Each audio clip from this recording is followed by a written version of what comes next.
Welcome back to another video. We're out here in the Rocky Mountains on the CRF450RL. It is November, actually the middle of November right now. There is some snow on a bunch of the mountains.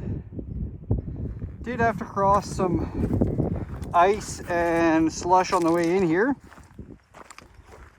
but we're here now, way deep in the mountains. And I'll take you for a ride getting back out of here. So let's hop on board and head out of here before it's dark. This is the perfect adventure bike for me. Light enough I can comfortably go pretty much anywhere.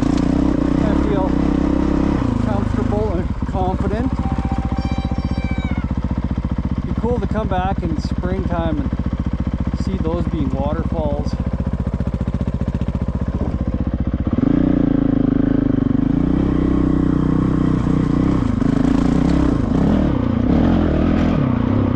Yeah, definitely will return to make it the whole way up to those white caps.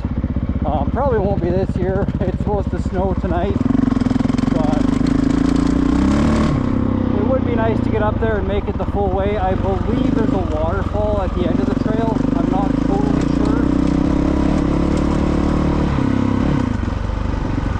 but I just didn't plan to come this far out today and don't really want to ride back in the dark like I mentioned. So doing the adult thing and turning around before it's too dark.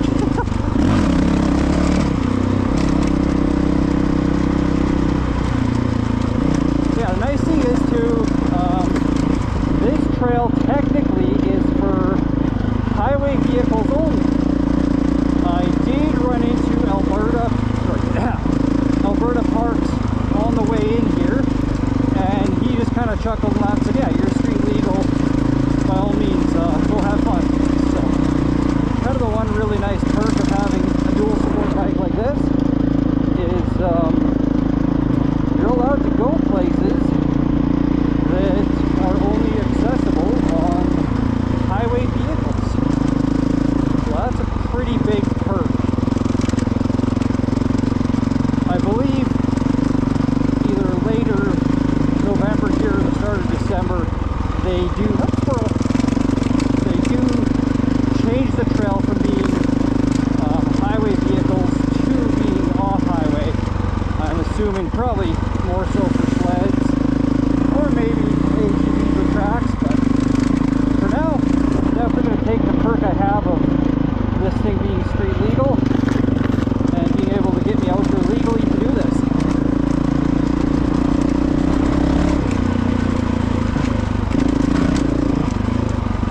Okay, another little river crossing here, getting off the bike a bit.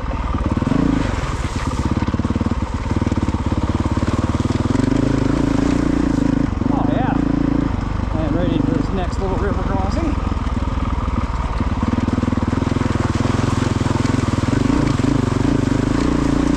So, I do have a Yoshi exhaust on this thing, and a Vortex ECU that came from Tokyo Mods in California. And with having that Vortex ECU, I can lug this thing really low, like you probably just noticed there, going through the water, compared to a stock 450. The stock 450s, they do flame out pretty easy. It's a bit of a flaw they have, but they have to come that lean from Japan to pass emissions. So, when you want to put a Vortex on and be able to ride this thing pretty much anywhere, it makes a world of difference in just being able to lug places, having proper fueling, proper power. It is night and day difference to stop.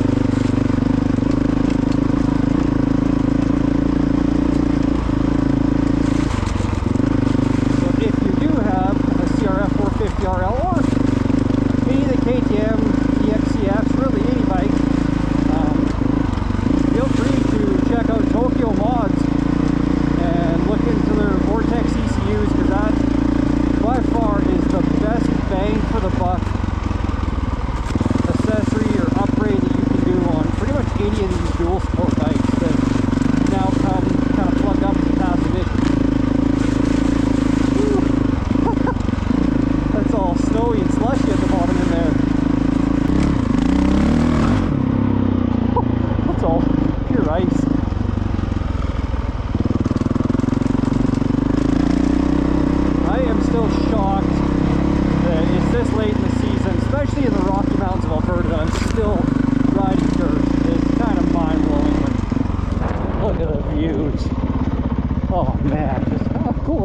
over there.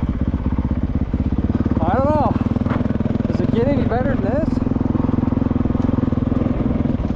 I mean, maybe if there was a fresh barbecue cheeseburger stand like right there, it's about the only thing I could see being better, but now this is pure awesome.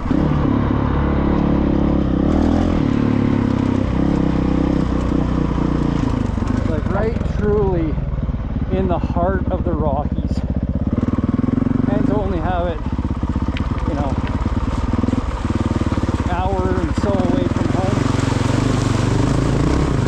Ooh, yeah. Bingo, free bike wash. I like that.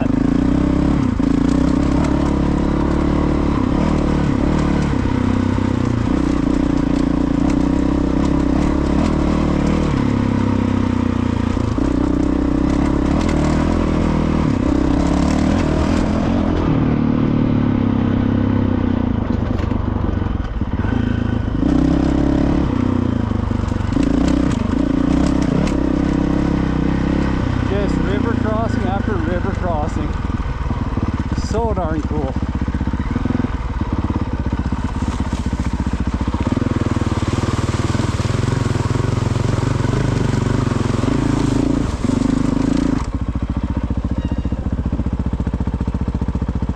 Just so crystal clear and refreshing. Oh, it smells like fresh spruce out here, it smells like a logging mill, even though it's not.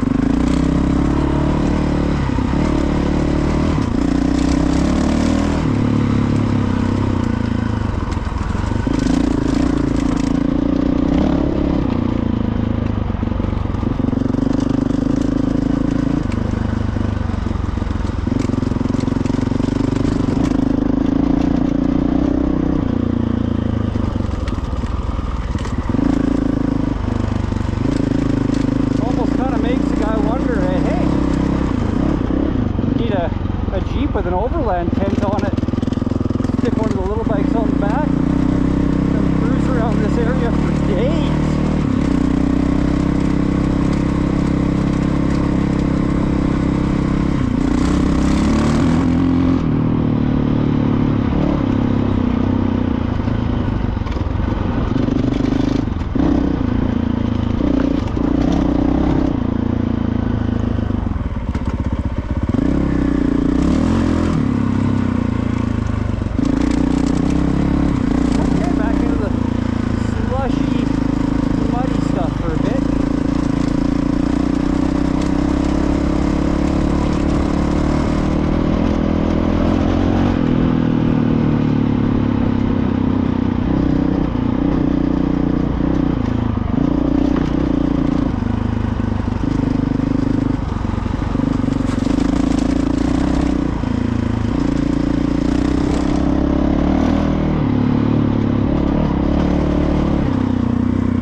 So the cool thing is, we've crossed quite a few rivers. In summertime, I guess this whole thing fills up and is a river that comes through here, so it's just crazy.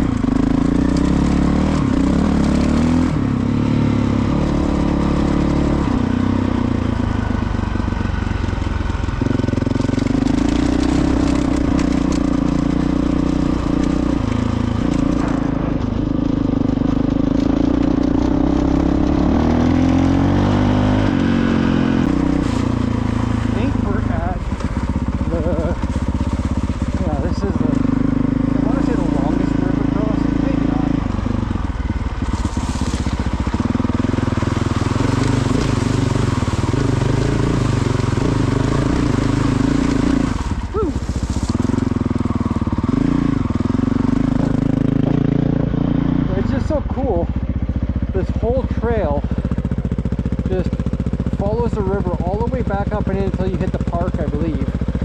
So, super neat.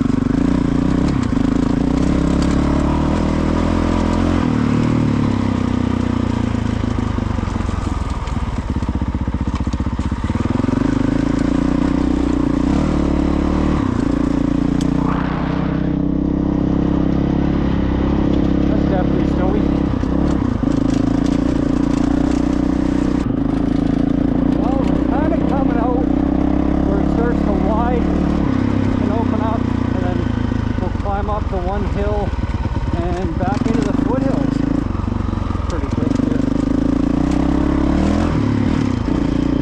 This is a super cool ride. Definitely kind of wish I would have left a little earlier today to come out here, but I did wait until it was the warmer part of the day. When I left home it was plus 8 Celsius. I don't know what it has dipped down to now.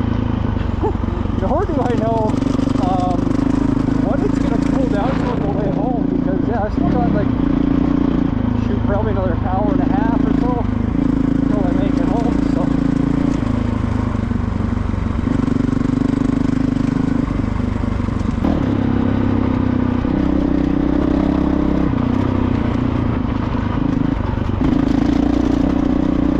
Well, I do have to say there is no doubt in my mind that this bike is the perfect, I'm going to say, light adventure bike with 20-liter Nomad fuel tank on it, the exhaust and ECU.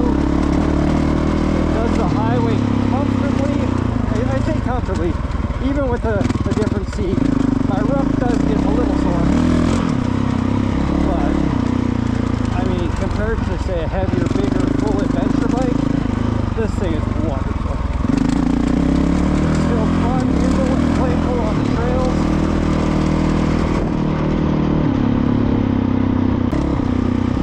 It's also kind of neat to compare, definitely not apples to apples, but this is where I rode the CF Moto Ibex 450.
that's going to be our ride for the day. Hope everybody enjoyed it. We will be back again to make it the whole way to what I think is a waterfall at the end. So thank you guys for watching. Catch you next time.